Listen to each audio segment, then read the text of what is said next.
আসসালামু আলাইকুম। কৃষি বিষয়ক আমাদের আজকের ভিডিওতে আপনাদের সবাইকে স্বাগতম। আজ আমরা আমন ধানের এক মারাত্মক শত্রু নিয়ে কথা বলবো, যার নাম মাজরা পোকা। এই ছোট্ট পোকাটি আপনার ক্ষেতের ব্যাপক ক্ষতি করতে পারে। তাই সময় থাকতে যদি এর বিরুদ্ধে ব্যবস্থা না নেওয়া যায়, তবে ফলন অনেক কমে যেতে পারে। এই ভিডিওতে আমরা ধাপে ধাপে জানাবো কিভাবে মাজরা পোকা চিনবেন, এটি কি ক্ষতি করে, এবং সবচেয়ে গুরুত্বপূর্ণ হল এর হাত থেকে কিভাবে আপনার ফসলকে বাঁচাবেন। চলুন শুরু করা যাক। ১. মাজরা পোকাকে কিভাবে চিনবেন? প্রথমে জেনে নিন, মাজরা পোকা যখন আক্রমণ করে তখন কি লক্ষণ দেখা যায়। মরা ডিগ। ধান লাগানোর ২০-২৫ দিন পর যখন পোকা আক্রমণ করে, তখন গাছের ভেতরের ডগা শুকিয়ে সাদা বা হলুদ হয়ে যায়। এটিকে মরা ডিগ বলা হয়। আপনি যদি এই ডগা ধরে টান দেন, তাহলে সহজেই এটা উঠে আসবে। এর কারণ হল পোকাটি কাণ্ডের ভেতরটা খেয়ে ফেলেছে। সাদা শীষ।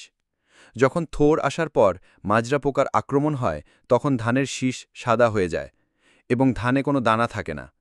এই শীষগুলো খাড়া হয়ে থাকে।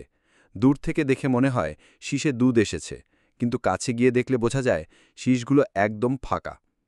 যদি আপনার জমিতে এই লক্ষণগুলো দেখতে পান, তবে বুঝবেন মাজরা পোকা আক্রমণ করেছে। ২.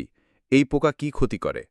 মাজরা পোকার লার্ভা বা শুঁয়োপোকাগুলো মূলত ধানের কাণ্ডের ভেতরে প্রবেশ করে এবং ভিতরের নরম অংশ খেয়ে ফেলে। এর ফলে গাছের খাদ্য সরবরাহ বন্ধ হয়ে যায়। শুরুর দিকে আক্রমণ হলে গাছের বৃদ্ধি থেমে যায়, আর থোড় আসার পর আক্রমণ হলে ধানের শীষে কোনো দানা হয় না, যার ফলে ফলন মারাত্মকভাবে কমে যায়। আপনার মোট ফলনের প্রায় ৫০-৭০% পর্যন্ত নষ্ট হয়ে যেতে পারে।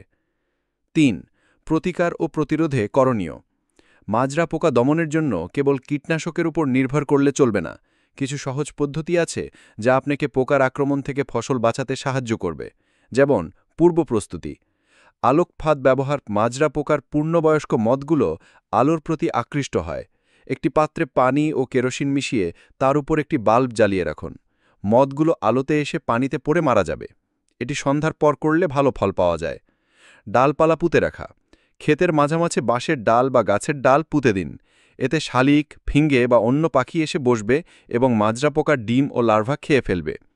এটি একটি খুবই কার্যকর প্রাকৃতিক পদ্ধতি। ডিমের গাধা নষ্ট করা। মাজরা পোকা ধানের পাতার উপর ডিম পাড়ে। এই ডিমগুলো দেখতে সাদা বা হালকা হলুদ রঙের তুলোর মতো। নিয়মিত জমিতে ঘুরে ঘুরে এই ডিমের গাধাগুলো খুঁজে বের করে টিপে নষ্ট করে দিন। এবার আসেন, যদি আক্রমণ হয়ে যায় তাহলে কি করবেন? যদি মাজরা পোকার আক্রমণ খুব বেশি হয়ে যায় এবং উপরের পদ্ধতিগুলো কাজ না করে, তবে অনুমোদিত কীটনাশক ব্যবহার করতে পারেন।